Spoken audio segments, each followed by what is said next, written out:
conferência sobre a importância da vinda do Espírito Santo para a igreja. Nós sabemos que antes da descida do Espírito Santo, Jesus estava ativo, trabalhando, mostrando como era o teor da sua vinda, a finalidade, salvando, curando pessoas, libertando pessoas, multiplicando pães, acalmando tempestades, enfim. Jesus estava fazendo uma obra maravilhosa. Foram 3 anos de aula, de ensino para os seus discípulos. Mas ele sabia que chegaria um momento que eles teriam que cortar aquele laço, cortar aquela convivência física. E ele teria que seguir sozinho para o Calvário. E aconteceu que ele foi preso, crucificado, todos nós sabemos disso.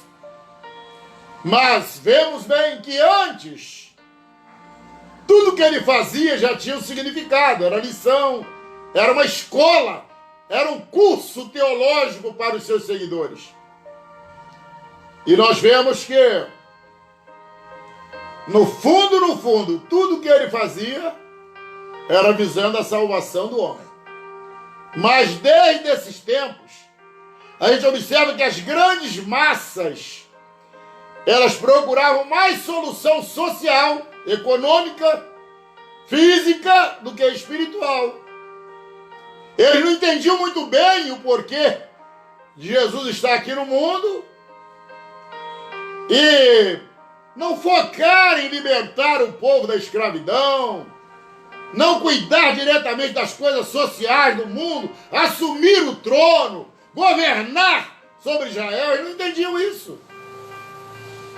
Apenas suspeitavam que ele almejasse tal coisa, tamanha a influência dele, mas não é isso que ele veio fazer. A missão de Jesus era buscar e salvar os que se haviam perdidos. Mas nós vemos que até a sua morte, centenas, milhares de pessoas foram alcançadas, curadas, libertas, transformadas, famílias inteiras, mendigos, leprosos, prostitutas, pessoas de todos os níveis, foram transformados, todas as classes sociais. Mas quando Jesus foi para a cruz, muitos deles não o seguiram.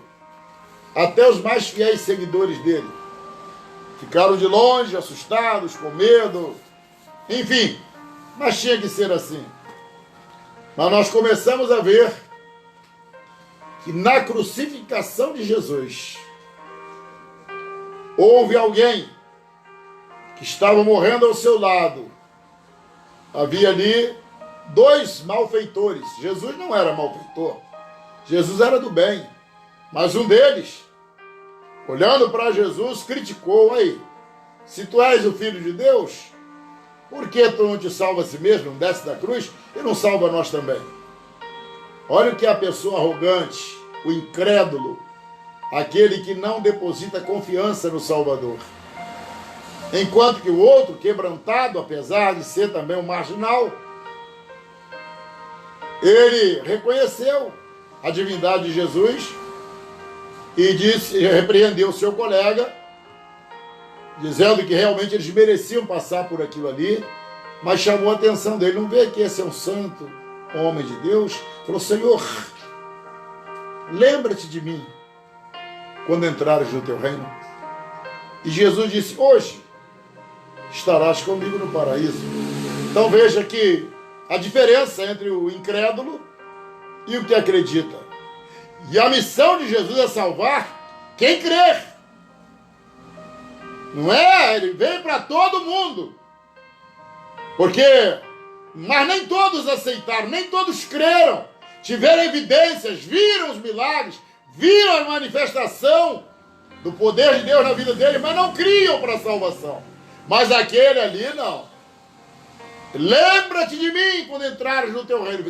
Hoje estarás comigo. Eu te afirmo, estarás comigo no paraíso.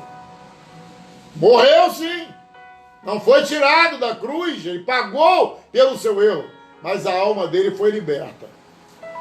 E nós vemos aqui, em Atos, capítulo 2, que Jesus, depois disso, ele morreu, foi crucificado, morreu, e ressuscitou o terceiro dia, e ele apareceu para muitos. E durante 40 dias ele teve, ainda ressurreto, andando com eles, ensinando, falando, comia, bebia e tal. Era evidente a sua aparição. E aqui no capítulo 2,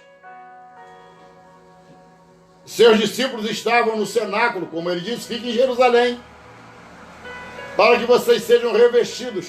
Interessante que antes disso, eles não tinham a ousadia que precisavam.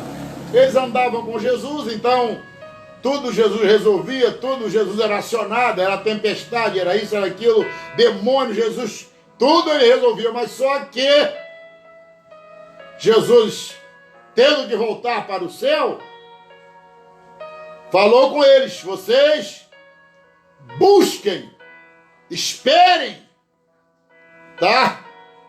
Lá em Jerusalém, até que vocês sejam revestidos de poder, para poder então começarem a fazer o que eu estou mandando. E para que eles então pudessem ir por todo o mundo para pregar o evangelho. E nós vemos que aqui, no versículo 1 do capítulo 2 de Atos dos Apóstolos, diz assim: e cumprindo-se o dia de Pentecostes, estavam todos reunidos no mesmo lugar. E de repente veio do céu um som, como de um vento veemente, impetuoso, e encheu toda a casa. Olha que interessante. E em que estavam assentados. E foram vistos por eles línguas repartidas, como que de fogo, as quais pousaram sobre cada um deles. E todos foram cheios do Espírito Santo. E começaram a falar noutras línguas, conforme o Espírito Santo lhes concedia que falassem. E em Jerusalém estavam habitando judeus, varões religiosos, de todas as nações que estão debaixo do céu. E correndo aquela voz, juntou-se uma multidão, e estava confusa, porque cada um os ouvia falar na sua própria língua. E todos pasmavam e se maravilhavam, dizendo uns aos outros: pois que não são galileus todos esses homens que estão falando? Como, pois, ouvimos cada um na nossa própria língua, e em que somos nascidos? Partos, medos, elamitas, e que habitam na Mesopotâmia, e Judeia, e Capadócia, Ponto, Ásia, e Frígia, Panfilha, Egito, e partes da Líbia, junto a Cirene, e forasteiros romanos, tanto judeus como prosélitos, cretenses, árabes, todos os termos o temos ouvido em nossas próprias línguas. Oh, que coisa linda! Eles ficavam impressionados com a grandeza de Deus na vida daqueles homens. E todos se maravilhavam e estavam suspensos, dizendo uns para os outros: que quer dizer isso? E outros, zombando, diziam: estão cheios de mosto. Quer dizer, estão bêbados. Olha, queridos, a diferença de um homem quando ele está em si, um homem carnal, vazio, a diferença deste para quando ele está cheio do Espírito Santo. Vocês lembram que quando Pedro estava presente na hora da prisão de Jesus, ele usou um instrumento cortante e decepou a orelha do soldado Malco. Quer dizer, ele estava querendo fazer uma defesa física do Salvador. E ele foi repreendido pelo Senhor. Porém, nós vemos que aqui no versículo 14, Pedro, pondo-se em pé, com os 11, levantou a sua voz e disse-lhe: varões judeus, e todos que habitais em Jerusalém, seja-vos isto notório, e escutai as minhas palavras. Estes homens não estão embriagados, como vós pensais, sendo a 3ª hora do dia. Mas isto é o que foi dito pelo profeta Joel. E nos últimos dias acontecerá, diz Deus, que do meu espírito derramarei sobre toda a carne, e os vossos filhos e vossas filhas profetizarão, e os vossos mancebos terão visões, e os vossos velhos sonharão sonhos. E também do meu espírito derramarei sobre os meus servos e minhas servas, e naqueles dias e profetizarão, e farei aparecer prodígios em cima no céu, e sinais embaixo na terra, sangue, fogo e vapor de fumo. O sol se converterá em trevas e a lua em sangue, antes de chegar o grande e glorioso dia do Senhor. E acontecerá que todo aquele que invocar o nome do Senhor será salvo. Olha, que coisa linda! Pedro não era erudito. Nós sabemos, no século em que nós estamos vivendo, com todo o respeito que eu tenho aos pescadores, mas eles, na sua maioria, desde novinhos, eles têm vocação para o ofício, ganham muito dinheiro, por sinal, e saem pelo mar afora. Eles não têm tempo de ir para a faculdade, universidade, se formarem. Poucos têm essa chance. Eram homens simples, que foram trazidos do mar para seguir o mestre. E a sabedoria que Pedro utilizou aqui, as suas colocações, interpretação das palavras que Jesus havia dito, não era coisa natural de um homem comum pescador. E ele deu uma explicação impressionante, porque eles não sabiam sequer, creio eu, falar corretamente a língua nativa de onde eles eram. Mas como eu li aqui do capítulo 2, do verso 1 em diante, havia um aglomerado de turistas, pessoas de todas as nações. Cada um deles ouvia o fenômeno deles falarem claramente. Não era uma língua estranha aos ouvidos deles, eles entendiam nitidamente o que era dito. Isso ficou mais maravilhoso ainda. Então Pedro rebateu aqueles que duvidavam, que achavam que era sintoma de embriaguez. Ele falou: é essa hora do dia? É hora de alguém estar embriagado? E ele então revelou que era aquilo que o profeta Joel havia dito, estava se cumprindo. Que ousadia, irmãos! Que me deixa feliz neste texto é que ele deu prosseguimento em seu discurso, falando que eles haviam assassinado Jesus com suas próprias mãos, mas falando do valor dele ter ressuscitado, as motivações que levou a tudo isso,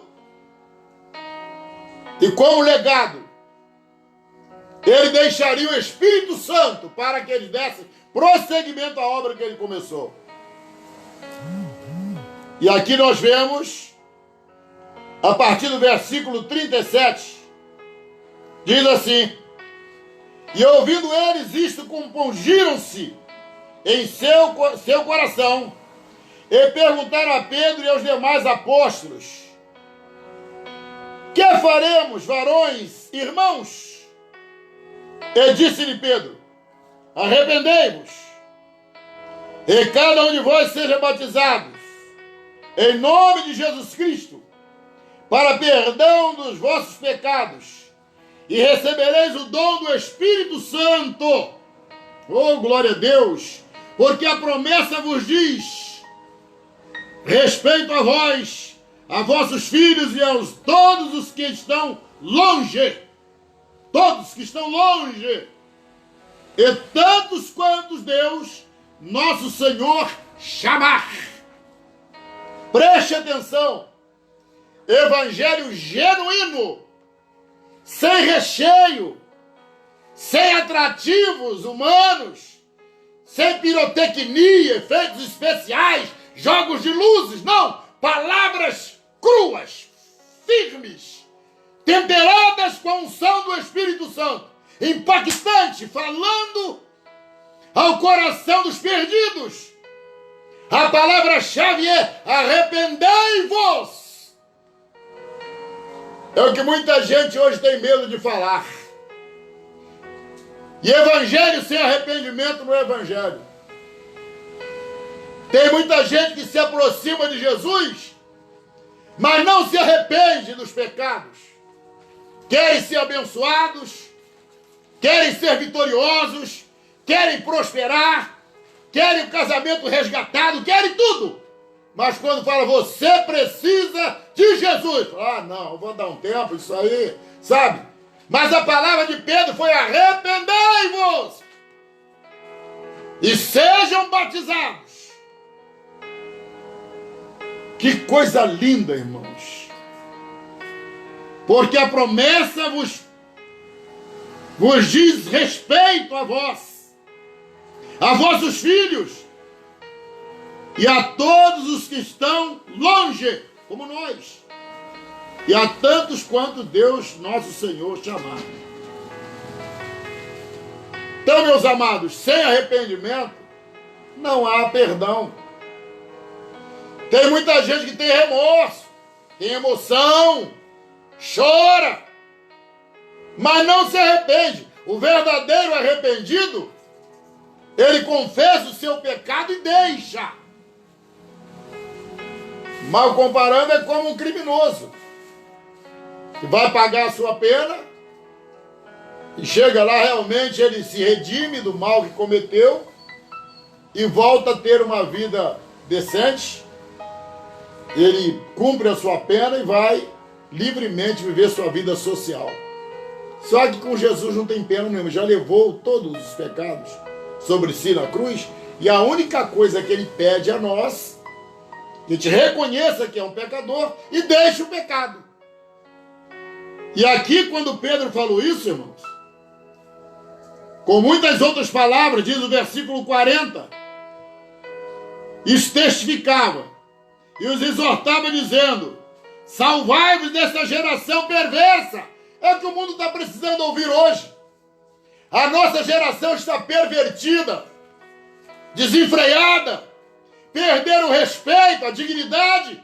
Me desculpem, mas o que era certo hoje está ficando errado. Estão inocentando pessoas condenadas, pessoas que praticaram atos terríveis, são tratados como coitadinhos e colocados de porta fora, deixando de pagar pelos seus erros. Geração perversa. E ele diz, e com muitas outras palavras, isto testificava e os exortava dizendo: salvai-vos desta geração perversa. De sorte que foram batizados os que de bom grado receberam a sua palavra. E naquele dia agregaram-se quase 3.000 almas. Já pararam para pensar nisso, irmão? Num sermão duro, onde ele esfregou na cara do povo que havia crucificado Jesus, condenado Jesus, que precisavam de arrependimento para serem salvos. Eles receberam a palavra de um homem que outrora era um mero pescador, não fez curso teológico, não foi para a universidade, mas ele estava cheio do Espírito Santo. E aqui, Ele não estava pregando em línguas. Ele estava pregando na sua língua original, mas cheio da graça. E com isso uma grande multidão se converteu e foram batizados. E diz aqui o versículo de número 42, que perseveravam na doutrina dos apóstolos, e na comunhão, e no partir do pão, e nas orações. Era uma igreja muito especial, irmãos. Uma igreja diferente de hoje. O pessoal quase não quer comunhão, fica todo mundo separado, cada um quer fazer do seu jeito. Nós vemos que aqui havia prazer em estar juntos. Eles tinham alegria na oração. Era uma coisa linda. Eles se alegravam na presença do Senhor. Permaneciam na doutrina, na comunhão, no partir do pão e nas orações. Era um conjunto de coisas boas para fluir a unção salvadora do Espírito Santo na vida do perdido. E em toda a alma havia temor. E muitas maravilhas e sinais se faziam pelos apóstolos. E todos que criam estavam juntos e tinham tudo em comum. E vendiam suas propriedades, fazendas, repartiam com todos. Coisa linda, segundo cada um havia de mister. E perseverando unânimes todos os dias no templo. Não era só domingo, não. Todos os dias no templo. E partindo o pão em casa, comiam juntos, com alegria e singeleza de coração, louvando a Deus e caindo na graça de todo o povo. E todos os dias cresciam, ou acrescentava o Senhor à igreja aqueles que se haviam de salvar. Não tem alguma coisa que mudou na nossa liturgia, irmão, na nossa igreja? Tem muita coisa. Hoje, para nossa tristeza, tem muita gente que vai à igreja, em vez de voltar alegre com a comunhão, feliz em partir o pão, em adorar o Senhor juntos, unânimes, volta triste, decepcionado, com o olhar de alguém, com a crítica de alguém. Que tipo de crente somos nós, irmãos?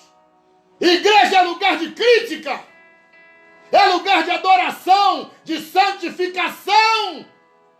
Diz a palavra do Senhor que sem santificação ninguém verá Deus. E quanta gente vai para a igreja buscar refúgio e volta decepcionado, temeroso, acusado, acuado. O sangue de Jesus tem poder.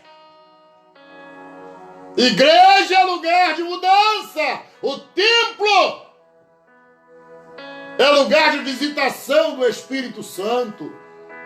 É um local de oração, onde o poder move o ambiente.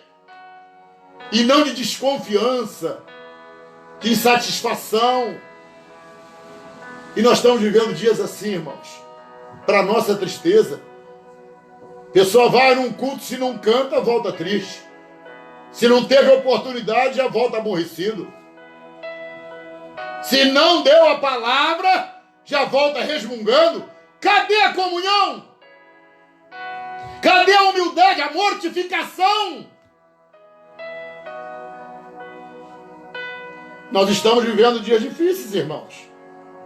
E quando nós estamos vivendo num só propósito, de adoração, de busca, de exaltação ao nome do Senhor, muita coisa acontece. Se você ver aqui no capítulo de número 3, aí vem assim, o ênfase do que é a pessoa estar cheia do Espírito e ter ousadia. Aliás, eu queria apenas abrir aqui um parênteses, irmãos. Longe de mim, tá? De me comparar. Mas como eu sou do meio, e eu não tenho medo de ser feliz. Como disse o apóstolo Paulo, não me envergonhe do Evangelho de Cristo, que é o poder de Deus. Eu, quando era mais jovem, eu tinha mais oportunidades, mais vigor, mais disponibilidade, minha saúde me permitia. Tinha dias que eu ia para o templo e ficava o dia todo lá orando. Era um culto que nós tínhamos, e a gente orava de 9 da manhã até 10 da manhã, até as 18, 17 horas. E era ininterrupto, direto. Chegava gente, saía gente, e a gente estava ali, atendendo, orando, abençoando, ganhando almas para Jesus. E acredite, irmãos, eu estou falando isso aqui para dar uma ideia que o Espírito Santo na vida da pessoa não é só falar em línguas, não. Ele move em você, você tem que ter também a sua atenção voltada para a forma como ele quer agir, como ele quer falar. Eu estava pregando num dia. Se alguém que está me ouvindo agora estava lá nesse dia, vai lembrar desse fato. Pregando. E até um texto muito conhecido. Quando Elias, ele foi se refugiar na caverna, e estava ali, né, se abrigando na caverna, e veio a ordem de Deus: sai da caverna, Elias, vai. Sai daí, já chegou o tempo de você sair para continuar o seu ministério. E quando eu estava pregando isso, irmãos, o Espírito Santo tocou em meu coração e falou para mim assim, ó: para de pregar. Eu falei: Jesus, mas tinha bastante gente. Eu falei: o que eu faço? E ele falou o meu coração: grita em voz alta: sai da caverna, Elias. E eu parei por um instante, os irmãos que estavam presentes ficaram me olhando, e eu coloquei a mão assim, ó. O culto era feito sem microfone, porque já tem uma voz forte, era durante o dia, não queria incomodar as pessoas, então eu falava bem alto, todo mundo ouvia. Eu botei a mão e falei: sai da caverna, Elias. Aí fiz uma pausa, virei para o outro lado: sai da caverna, Elias. E pela terceira vez gritei de novo: sai da caverna. Irmãos, é incrível, o templo era grande, e eu estava falando no sentido transversal, assim, que tinha um grupo grande. Então a nave da igreja estava para lá vazia. E quando eu gritei pela última vez, o lado do vazio: sai da caverna, me levanta um homem que eu nunca vi na minha vida. Ele estava de rosto no pó, ajoelhado lá atrás, nas últimas bancadas. E ele começou a gritar: sou eu, e veio correndo na minha direção. Fiquei até assustado. E eu parei, eu não sabia quem era, qual era a atitude dele. E ele veio e prostrou-se aos meus pés. E agarrou-se comigo, ajoelhado. E começou a revelar a vida dele para todo mundo ouvir. E eu: hã? Ele dizendo: lembra, seu covarde, que tu eras prisioneiro, vivia lá no presídio da Ilha Grande, e eu fiz promessa na tua vida de tirá-lo de lá. A sua sentença não tinha limite. Você jamais sairia de lá vivo. Sua condenação era muito grande. Mas eu fiz promessa de libertá-lo. Criei uma situação e tirei você de lá.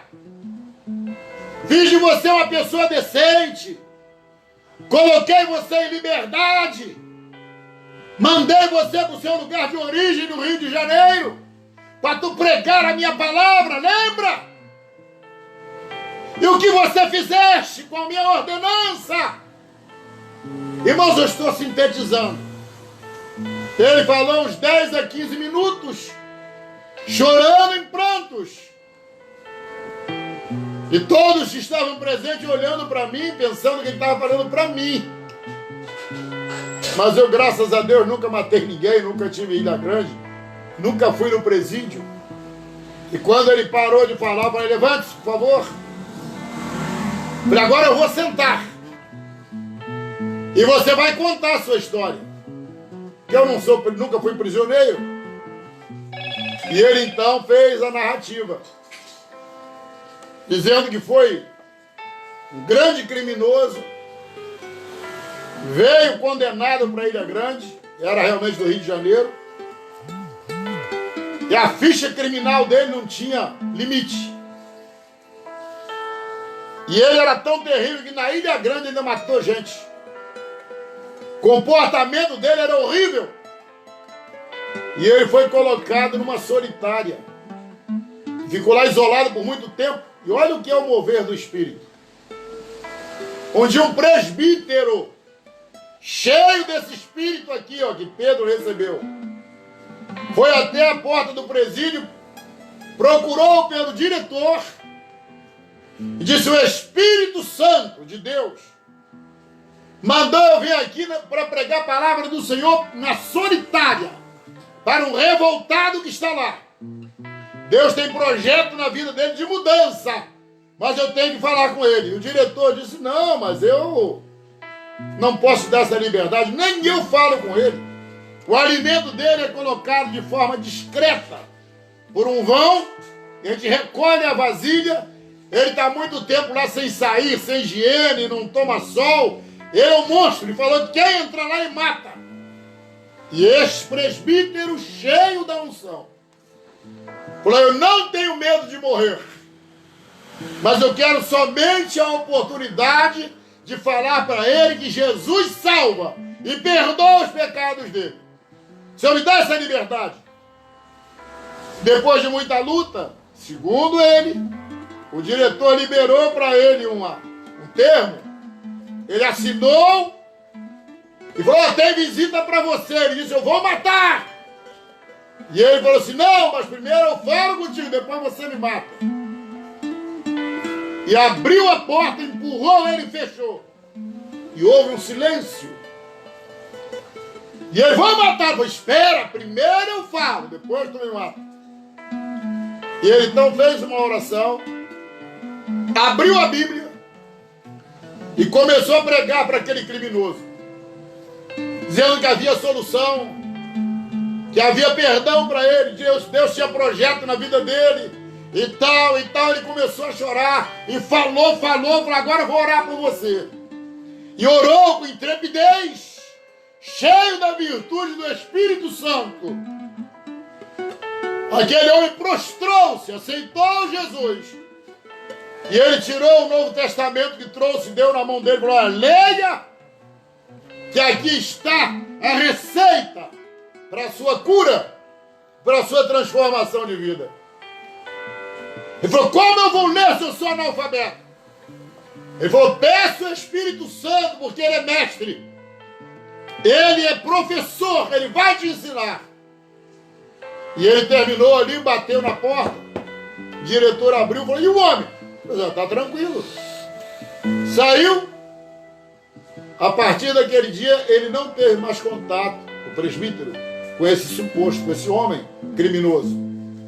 Mas a história, narrada por ele, que a vida dele foi mudando. Todos os dias ele se agarrava com a palavra de Deus, deitava naquele chão sujo que estava: Espírito Santo, me ensina a tua lei. Eu quero aprender as Escrituras, me ensina! E ele disse que com o tempo ele foi começando a gaguejar, treinando, e foi aprendendo a ler a palavra. E ele passou a ficar calmo, sossegado. Um dia o diretor resolveu tirá-lo para fora da cela para ver como ele se comportaria. Aí ele tomou banho, fez a barba, cortou o cabelo, mudou a imagem. Tornou-se uma pessoa calma, só vivia lendo a Bíblia. E o diretor, vendo que nele havia tido uma mudança muito grande, falou: você tem alguma habilidade em alguma coisa para trabalhar? Eu falei: sim, senhor, eu sou excelente cozinheiro. Então ajuda na cozinha. Ele começou a trabalhar na cozinha e fazendo bons quitutes, que segundo ele, quando servia, ele era cozinheiro lá no rancho lá. E ficou bastante tempo trabalhando ali, ganhando almas dentro do presídio. E creia, irmãos, não duvide desse Deus. Houve um grande reboliço, um dia uma revolta, ele não participou, diz ele. Lá no presídio, incendiaram o arquivo onde fica as penas, as condenações lá dentro e tal, e queimou todos os documentos. Aqueles caras estavam apenados ali, e um dia foram fazer uma busca para ver, já tinha muitos anos que ele estava ali, que estava com um comportamento excelente, para ver o que poderiam fazer por ele. Não acharam em lugar nenhum nada que pesasse contra ele. Então o diretor deu uma anistia para ele: rapaz, vai viver sua vida, vai pregar seu evangelho lá de onde você veio, que você está redimido, que você é uma nova pessoa. E aí ele foi, queridos. Eu nunca tinha visto esse homem. Foi para um dos morros do Rio de Janeiro, e lá de onde ele saiu, onde ele havia sido tão bárbaro, começou a ganhar almas para Jesus, pregar com intrepidez, com coragem, valentia, e ganhando almas e almas. E um determinado dia, como todo homem é sujeito a isso, alguém reconheceu ele, botou o dedo na cara dele, afrontou ele sobre o passado dele. Ele, com medo, fugiu para Angra e veio ficar morando por aqui discretamente, ninguém conhecia. E nesse dia, exatamente nesse dia, que eu estava exatamente falando sobre Elias na caverna, e o Espírito Santo manda ele sair da caverna, grita: sai da caverna, Elias! Sei lá quem era Elias, e mandou gritar 3 vezes. Esse homem vai, se identifica e fala: sou eu o escondido, sou eu o Elias, que me acovardei, mas estou me apresentando para voltar a fazer de novo aquilo que Deus me ordenou. E desde esse dia, irmãos, este homem começou a frequentar os cultos, voltou às atividades. Ele não voltou mais para o Rio de Janeiro, mas viveu aqui muitos anos. Não sei se ele é vivo ainda, tá? E para a glória de Deus, tornou-se um célebre servo do Senhor, amigo meu. Um dia eu fui até a casa dele, tomei café com ele e tudo, já totalmente aqui estabilizado em Angra dos Reis. Então é para vocês terem a noção, irmãos, que essa graça do Espírito Santo não ficou limitada somente para os apóstolos. Quando você se disponibiliza a ouvir a voz do Espírito Santo e coloca em prática, coisas fenomenais, extraordinárias acontecem. Ele estava oculto no meio da multidão, mas quando eu falei com intrepidez: sai da caverna! Ele veio chorando e se consertou nos pés do Senhor. Então fica aqui esta palavra para você nesta noite, que o Deus que estava lá com Pedro, o Deus que deu as coordenadas aos discípulos, o nosso Senhor Jesus Cristo, que prometeu a virtude do Espírito Santo, e ela se estenderia ao mundo todo, chegou a Angra dos Reis. E se você olhar no capítulo 3, depois da pregação, da conversão, Deus quis honrar o apóstolo Pedro. Depois dessa pregação maravilhosa que ele fez, em torno de 3.000 almas aceitaram a Jesus. Aí Pedro vai, ele e João, na porta do templo. Na hora 9, era trazido um varão que desde a sua infância era coxo, qual todos os dias era colocado à porta do templo, chamado Formosa, para pedir esmola aos que entravam. Eu questiono aqui: quantos sacerdotes do templo, quantos religiosos não passaram por ele e falaram: coitado, né? A vida dava até uma esmola. O qual, vendo a Pedro e João, que iam entrando no templo, estendeu a mão e pediu que desse uma esmola. Ô irmão, se eu fosse você, eu orava mais, irmão. Como é bom ter experiência com Deus. E Pedro, com João, fitando os olhos nele, disse: olha para nós. Porque sabe, irmão, o verdadeiro cristão não esconde a face de ninguém, não. Não tem medo de acusação, tem medo de dedo na cara, tem medo de nada. Olha para nós. E certamente até para ver, temos cara de que temos dinheiro? Aí ele olhou para eles e respondendo, pensando em receber deles uma esmola ou alguma coisa, disse Pedro: não tenho prata nem ouro, mas o que tenho, isto te dou. Em nome de Jesus Cristo, o Nazareno, levanta-te e anda. Ai, maravilha! O evangelho completo. Primeiro ele pregou arrependimento e depois mostrou autoridade. Aquele homem que era visto há 40 anos ali, sem condição de se locomover, não andava com seus pés, não se locomovia sozinho. E tomando pela mão direita, o levantou e logo seus pés e artelhos se firmaram. E saindo ele, pôs-se em pé e andou e entrou com eles no templo. Quantas vezes ele não desejou entrar lá?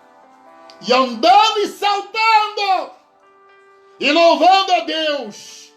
E todo o povo viu andar e louvar a Deus. E conheciam-lhe, pois era ele o que se assentava a pedir esmola à porta formosa do templo, e ficaram cheios de pasmo e assombro pelo que lhe acontecera. Apegando-se o coxo, que fora curado a Pedro e João, todo o povo correu atônito para junto deles, ao alpendre chamado de Salomão. E quando Pedro viu isto, disse ao povo: varões israelitas, por que vos maravilhais disso? Ou por que olhais tanto para nós, como se por nossa própria virtude ou santidade fizéssemos andar este homem? O Deus de Abraão, de Isaque e de Jacó, o Deus de nossos pais, glorificou o seu Filho Jesus, a quem vós entregaste perante a face de Pilatos, e negastes, tendo ele determinado que fosse solto. Mas vós negaste o santo justo, e pediste que se o desse um homem homicida, e matastes o príncipe da vida, ao qual Deus ressuscitou dos mortos, do que nós somos testemunhas, e pela fé no seu nome, fez o seu nome fortalecer. A este que vedes, oh glória a Deus, Jesus maravilhoso, e conheceis a fé, e por ele deu a este, na presença de todos vós, esta perfeita saúde. Então veja bem, meus irmãos, que as curas, os milagres que ocorrem através de nós, que somos canal de bênção na mão do Senhor, não é para dar nome, não é para a gente se projetar politicamente, não é para ir para palanque, para gabinete, não! É para exaltar o nome do Salvador Jesus, que ele cresça e que nós diminuamos. Aí ele disse mais uma vez, no versículo de número, ele disse mais uma vez aqui, ó, versículo 19, arrependei-vos, pois, e convertei-vos, quer dizer, mais uma vez, ele também receba bênção, receba vitória, receba prosperidade, não, arrependei-vos e convertei-vos, para que sejam apagados os vossos pecados, e venham assim os tempos de refrigério, pela presença do Senhor. Envie ele a Jesus Cristo, que já diante de vós foi pregado, o qual convém que o céu contenha até os tempos da restauração de tudo, dos quais Deus falou pela boca de todos os seus santos profetas, desde o princípio. Porque Moisés disse: o Senhor vosso Deus levantará dentre vossos irmãos um profeta semelhante a mim. A ele ouvis em tudo quanto vos disser. Glória a Deus. E eu acho bacana que no Evangelho, Maria, mãe de Jesus, ela disse palavras semelhantes a essa. Na hora da transformação da água em vinho, correram lá, ela foi até Jesus, pedindo para que tomasse uma providência, e falou: que tenho contigo, mulher. E de repente ela se recolheu e ela deu a ordem: ó, fazei tudo quanto ele vos disser. Quer dizer, aqui se confirma o que foi dito por Moisés, né? Que ele disse: ele é um profeta semelhante a mim, a ele ouvis em tudo quanto vos disser. E acontecerá que toda alma que não escutar esse profeta será exterminada dentre o povo. E todos os profetas, desde Samuel, todos quantos depois falaram, também anunciaram estes dias. Vós sois os filhos da profecia, ou dos profetas, e do concerto que Deus fez com nossos pais, dizendo a Abraão: na tua descendência serão benditas todas as famílias da terra. Ressuscitando Deus, seu Filho Jesus, primeiro enviou a vós, para que nisso vos abençoasse e vos desviasse a cada um das vossas maldades. Mas como nós vemos, queridos, eles recusaram, eles não aceitaram a pregação, nem todos aceitaram. Jesus, certa ocasião, disse: bem-aventurados são aqueles que viram e creram. Mas mais bem-aventurados são aqueles que não viram e creram. Nós, eu, você, que está do outro lado, não vimos essas coisas acontecerem, mas ouvimos. Eu estou aqui emocionado porque creio. E fica aqui o convite para você. Pedro e João, com este milagre que eles realizaram, cerca de 5.000 pessoas se converteram a Jesus. Naquele tempo havia interesse da igreja em ganhar almas. Hoje eu me espanto, sabe, irmãos, que às vezes o pecador tem uma dificuldade tremenda de ir à igreja. Vai. Às vezes ele ouve a mensagem e lá ele é tocado, ele sente vontade de entregar sua vida a Jesus. Se levanta como um vexame lá atrás, vem caminhando pelo corredor sozinho, chega ali à frente e não sabe nem o que fazer, ele nunca esteve ali diante do altar. E não tem uma pessoa que se alegre lá, abrace e tal, que dê uma palavra de conforto, que se joelhe com ele, que já pegue o seu nome, que ajuda a incentivá-lo a voltar de novo. Às vezes a pessoa está até no celular, não está nem prestando atenção. Irmão, preste atenção, o povo trabalhava unânimes, em oração, em conjunto, no partir do pão. Eles tinham fome da palavra, fome, sede de estar na igreja. Não tinham medo de nada. E hoje um bando de medrosos, que tem medo de tudo.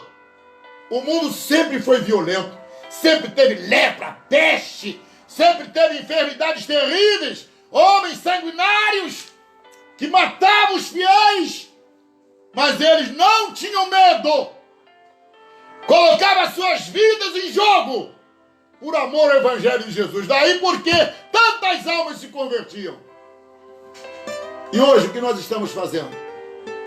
Cada um querendo salvar sua pele, garantir sua vaguinha no céu, e os milhares de milhões de pessoas estão perecendo no inferno.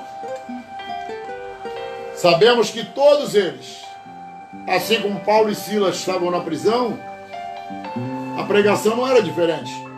Depois de uma surra, depois de estarem atados, presos lá no cárcere de Filipos, o carcereiro presenciou lá um milagre tremendo da libertação deles do cárcere. Ficou apavorado, ia se matar.